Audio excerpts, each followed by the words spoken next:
భయ్యా ఇక్కడ ఎవరు గెలుస్తారు అనుకుంటున్నారు? రాబోయే ఎలక్షన్స్ ఉన్నాయి కదా, జిహెచ్ఎంసీ ఎలక్షన్.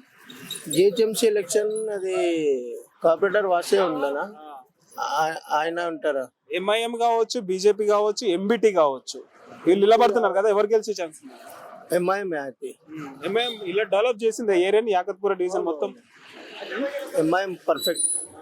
ఎలా ఉంటాడు ప్రజలతో ఎంఐఎం లీడర్? మంచి ఉండదా?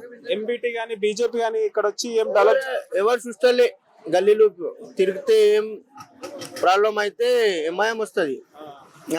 ఎంఐఎం లీడర్ ప్రజలతో ఎలా ఉంటాడు? అందరితో మంచి ఉండదు, మంచి ఉండదు. మంచి ఉంటాడా? మీ పర్సనల్ ఎక్స్పీరియన్స్ చెప్పు ఓఎస్సీ గురించి. అవును అవును, అరే కాదు, हमको प्रॉब्लम आया तो बलाला सा करने से आती, एमआईएम पार्टी ही आती, ऐसा कोई दूसरे नहीं आते समझो.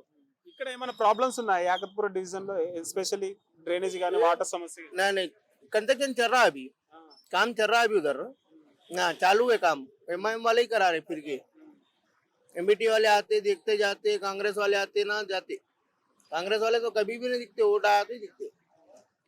మరి రాబోయే ఎలక్షన్స్ అయితే ఎంఐఎం గెలుస్తా అంటారు జిహెచ్ఎంసీ ఎలక్షన్.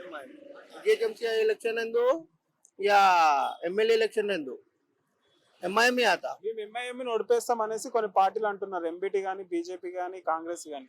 ఎవరు వస్తలే, ఎంఐఎం వస్తాయి షూర్ 100%.